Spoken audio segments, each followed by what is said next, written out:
saya Wati. Saya adalah kepala desa di Desa Harapan. Bersama warga dan seluruh perangkat desa, kami harus bekerja dengan lebih semangat karena Undang-Undang Nomor 6 Tahun 2014 tentang desa telah diberlakukan. Tapi, masih banyak warga yang bertanya, apa itu Undang-Undang Desa? Saya pun menjelaskan, Undang-Undang Desa memberikan kewenangan yang lebih luas kepada desa untuk mengelola dan membangun desa secara mandiri. Hal ini juga disertai adanya kepastian sumber daya dana yang lebih besar.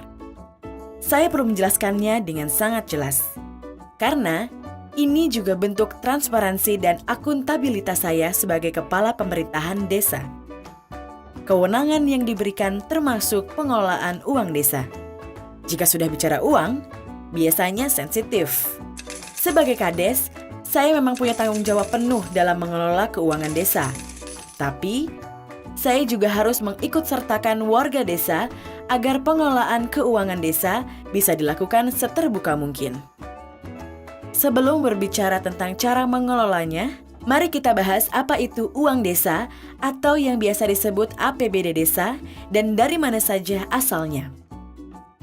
Uang desa berasal dari bermacam sumber, yakni dari pendapatan asli desa, hasil pajak daerah, dana pembangunan dari kabupaten atau kota, dan hibah.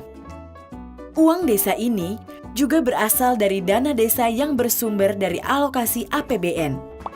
Semua sumber keuangan inilah yang harus dikelola secara transparan. Keterbukaan informasi ini sesuai dengan pasal 82 Undang-Undang Desa. Jadi, masyarakat berhak diberitahu oleh perangkat desa, uang desa itu digunakan untuk apa saja.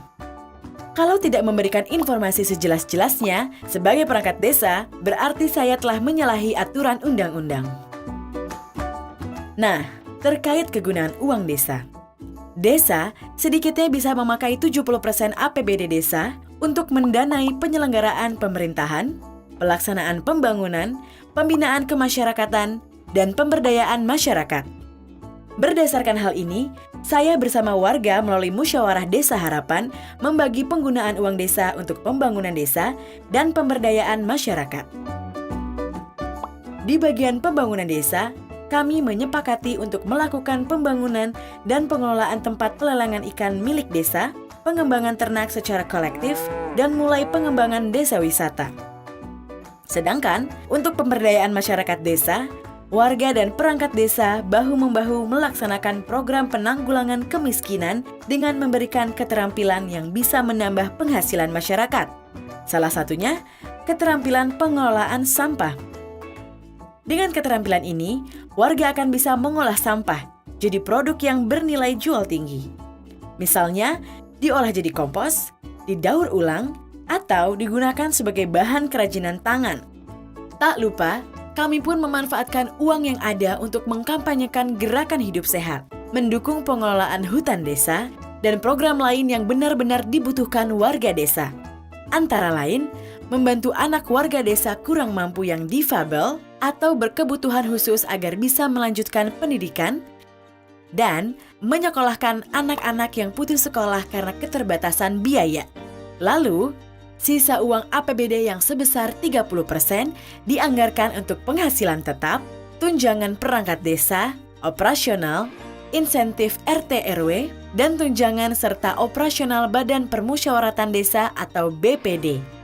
Jadi, semua kader desa juga harus lebih aktif membantu pembangunan desa karena mereka juga dapat honor dari APBD desa. Tentu, dalam menggunakan uang desa ada skala prioritas. Nah, prioritas pembangunan uang desa ini kami tentukan dengan mengacu kepada Rencana Pembangunan Jangka Menengah Desa atau RPJM Desa selama 6 tahun yang telah ditetapkan sebelumnya. Nah, kini uang sudah mulai disalurkan oleh pemerintah pusat melalui pemerintah daerah ke kas desa.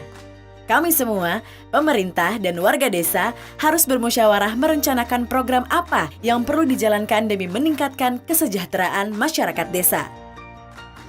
Kami semua sebagai warga Desa Harapan siap bekerja sama, bergotong royong, dan bekerja keras dalam memanfaatkan uang desa demi terwujudnya desa yang kuat, maju, mandiri, dan demokratis sebagaimana cita-cita Undang-Undang Desa.